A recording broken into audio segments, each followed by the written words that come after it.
What if the most mysterious book on earth wasn't just a religious text, but a message directly from your creator? What if that book predicted scientific facts before scientists existed? What if it knew things about you that even you didn't know? This isn't a theory. This is the Quran. But this isn't a religious video. This is a question. What if the Quran is actually from God? Let's go deep. Part 1. The Impossible Challenge. Let's start with something strange. The Quran isn't just a book. It begins by doing something no other religious book has ever done.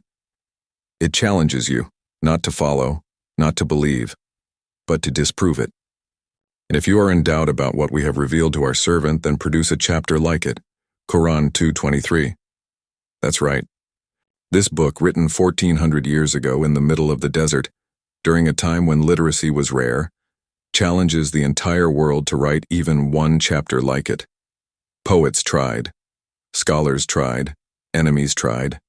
They failed. Why? Because the Quran is written in a form of Arabic that doesn't exist anywhere else. It's not poetry. It's not prose. It's a third form, unmatchable in rhythm, depth, and structure. Imagine a new musical scale that no one had ever heard before, but it feels familiar. That's what the Quran sounds like to Arabic speakers. So the first question is, who wrote it?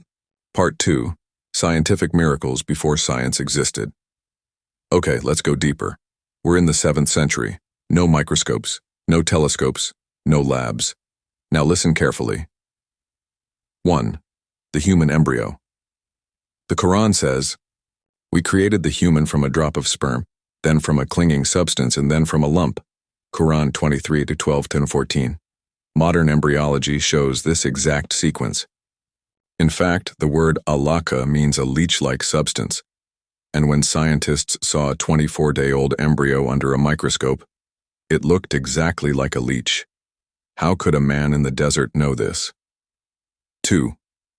The expanding universe. "And the heaven we built with might, and we are expanding it." Quran 51:47. The expansion of the universe was discovered in 1929 by Edwin Hubble. The Quran mentioned it in the 600s. 3. Salt and freshwater barrier. He released the two seas meeting side by side. Between them is a barrier they do not cross. Quran 55:19-20. Oceanographers discovered this phenomenon only recently, where two seas meet but do not mix due to salinity, temperature, and density. So again, who knew this 1400 years ago? Part 3. The psychological power of the Quran. Let's shift gears. Forget science. Let's talk about the soul. Why do so many people who read the Quran say the same thing? It felt like it was talking directly to me. It's not just a book, it's a mirror. It reflects your fears, your regrets, your questions, and responds in the exact moment you need it. You're feeling hopeless? You open it. It says, "Do not despair of the mercy of Allah." Quran 39:53. You feel like you've made too many mistakes? Indeed, Allah forgives all sins. Quran 39:53. You feel alone? We are closer to Him than His jugular vein. Quran 50:16. Even people who don't believe in Islam say the Quran calms them, moves them, and haunts them in a beautiful way. The Quran isn't a passive book. It speaks to you, and sometimes it feels like it's alive. Part 4. The preservation. A book that never changed. Now think about this. How many books have been changed over time? How many messages from ancient history are lost? The Quran? Never changed. Over 10 million people alive today have memorized it, word for word, from beginning to end. Not just scholars, kids, blind men, villagers. No book on earth has ever been preserved like this. If every book on earth disappeared tomorrow, the Quran could be rewritten from memory by thousands of people. Coincidence or design? Part 5. What if it's true? Let's ask the ultimate question. What if the Quran is really from God, not as a theory, as reality? Then everything changes. You're not here by accident. You're not lost. You were created, intentionally, purposefully, powerfully. Your pain has meaning.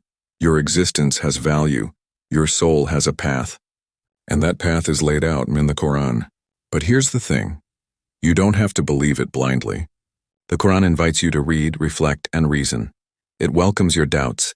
It encourages your questions. Because the truth doesn't fear investigation. So I leave you with this. Just one question. What if it's true? What if you spent your whole life chasing everything, but ignored the one thing that could give your life meaning? Start with one simple step. You don't need to convert. You don't need to commit. Just say,